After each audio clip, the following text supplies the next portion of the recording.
Hi అండి, welcome to మన talks. ఈరోజు ఒక మంచి విషయం చెప్పబోతున్నాను. కాకినాడ జగన్నాథపురంలో శివాలయం ఓపెన్ చేశారు.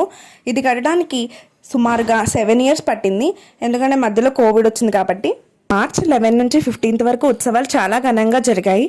బట్ వీడియో పెట్టడం లేట్ అయింది, ఎందుకంటే మేము సేవలో పాల్గొన్నాం కాబట్టి.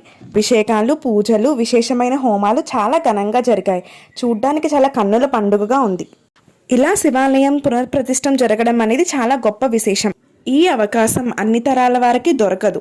ఇంకో విషయం, ఇది చూడడమే కాకుండా స్వయంగా స్వామివారికి మనమే అభిషేకం చేయడం అనేది చాలా గొప్ప విశేషం.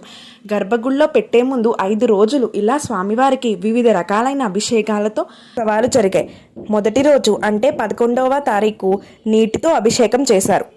ముఖ్యమైన విషయం ఏంటంటే అలా అభిషేకం చేసే అవకాశం భక్తులందరికీ కల్పించారు.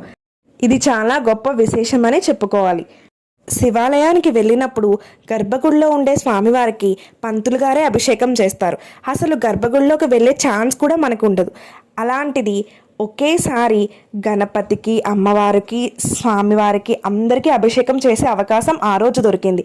నిజంగా చాలా ప్రశాంతంగా, మనసుకి ఎంతో హ్యాపీనెస్ అనిపించింది. ఆ రోజు మాత్రం ఒక అదృష్టంలాగే అనిపించింది. ఇలా డైరెక్ట్గా స్వామివారికి అభిషేకం చేయడం, ఇలాంటి అదృష్టం ఎంతమందికి దొరుకుతుంది చెప్పండి. అలాంటిది దొరికిన అవకాశం నేను వదులుకుంటానా? చక్కగా స్వామివారికి అభిషేకం చేశాం. ఛానల్ని సబ్స్క్రైబ్ చేయడం మర్చిపోకండి. నెక్స్ట్ 4 days ఎటువంటి అభిషేకాలు జరిగాయో నెక్స్ట్ వీడియోలో పెడతాను, చూసేయండి.